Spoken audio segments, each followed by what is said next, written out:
ഓസ്ട്രേലിയയിൽ സ്ഥിരതാമസവും പെർമനന്റ് റെസിഡൻസിയും ആഗ്രഹിക്കുന്ന മലയാളി പ്രൊഫഷണലുകൾക്കും ശാസ്ത്രജ്ഞർക്കും ടെക് വിദഗ്ധർക്കും വളരെ പ്രധാനപ്പെട്ട ഒരു ഇമിഗ്രേഷൻ അപ്ഡേറ്റ് ആണ് ഇപ്പോൾ പുറത്തു വന്നിരിക്കുന്നത്.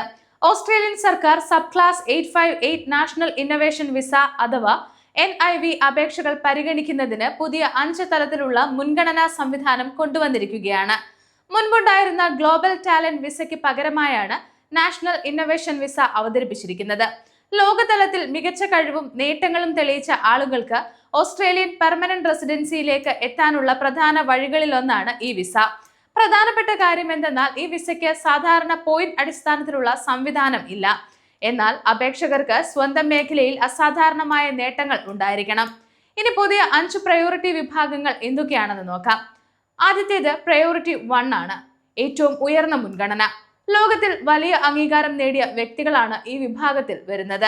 ഉദാഹരണത്തിന് Nobel prize, field medal, turning award, Olympic gold medal തുടങ്ങിയ വലിയ അന്താരാഷ്ട്ര പുരസ്കാരങ്ങൾ നേടിയവർക്ക് ഏറ്റവും ഉയർന്ന മുൻഗണന ലഭിക്കും. അടുത്തത് പ്രയോറിറ്റി 2 ആണ്. ഓസ്ട്രേലിയൻ ഫെഡറൽ, സ്റ്റേറ്റ് അല്ലെങ്കിൽ ടെറിട്ടറി ഗവൺമെന്റിന്റെ ഏജൻസികളിൽ ഔദ്യോഗികമായി നോമിനേറ്റ് ചെയ്യുന്ന അപേക്ഷകരാണ് ഈ വിഭാഗത്തിൽ വരുന്നത്. സർക്കാർ പിന്തുണയോടെയുള്ള അപേക്ഷകൾക്ക് ഇവിടെ മുൻഗണന ലഭിക്കും.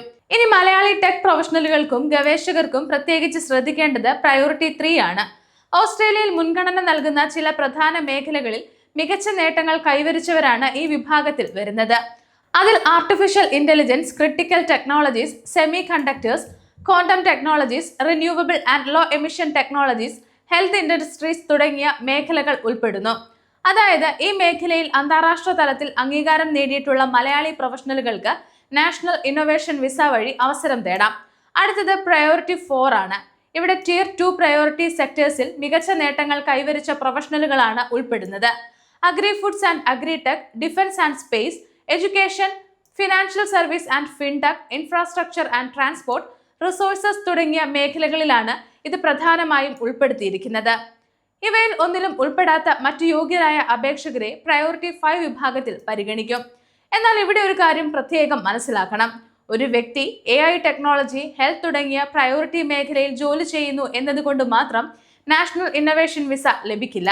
അപേക്ഷകന് സ്വന്തം മേഖലയിൽ അസാധാരണമായ കഴിവും അന്താരാഷ്ട്ര തലത്തിലുള്ള അംഗീകാരവും തെളിവാക്കേണ്ടതുണ്ട്.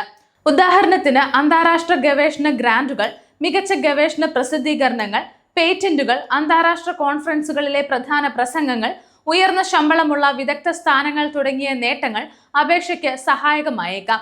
കൂടാതെ അപേക്ഷകന്റെ കഴിവും നേട്ടങ്ങളും സാക്ഷ്യപ്പെടുത്തുന്ന ഒരു അംഗീകൃത നോമിനേറ്ററുടെ പിന്തുണയും ആവശ്യമാണ്. ഇതിനായി ഫോം 1000 ഉപയോഗിക്കണം. ഇനി അപേക്ഷാ പ്രക്രിയ എങ്ങനെയാണ് എന്ന് നോക്കാം. ആദ്യഘട്ടത്തിൽ ഓസ്ട്രേലിയൻ ഡിപ്പാർട്ട്മെന്റ് ഓഫ് ഹോം അഫയേഴ്സിലേക്ക് എക്സ്പ്രഷൻ ഓഫ് ഇൻട്രസ്റ്റ് അതായത് EOI സമർപ്പിക്കണം. EOI പരിശോധിച്ച ശേഷം സർക്കാർ ഇൻവിറ്റേഷൻ നൽകുന്നവർക്ക് മാത്രമാണ് നാഷണൽ ഇന്നൊവേഷൻ വിസയ്ക്ക് അപേക്ഷിക്കാൻ സാധിക്കുക.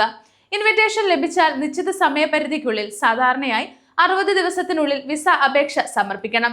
വിസ ലഭിച്ചാൽ അപേക്ഷകനും യോഗ്യരായ കുടുംബാംഗങ്ങൾക്കും ഓസ്ട്രേലിയയിൽ സ്ഥിരതാമസത്തിനുള്ള അവസരം ലഭിക്കും. ജോലി ചെയ്യാനും പഠിക്കാനും മറ്റു PR ആനുകൂല്യങ്ങൾ ലഭിക്കാനും സാധിക്കും. എന്നാൽ മറ്റൊരു പ്രധാന മുന്നറിയിപ്പ് കൂടിയുണ്ട്.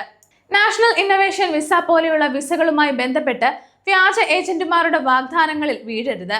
നിങ്ങൾക്ക് ഉറപ്പായും PR നേടിത്തരാം എന്ന തലത്തിലുള്ള വാഗ്ദാനങ്ങൾ ലഭിച്ചാൽ പ്രത്യേകം ശ്രദ്ധിക്കണം.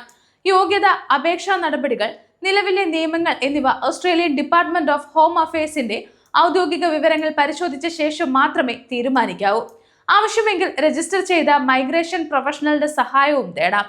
നാഷണൽ ഇന്നൊവേഷൻ വിസ സാധാരണ ജോലി വിസ അല്ല എന്നത് കൃത്യമായി ഓർമ്മിക്കുക.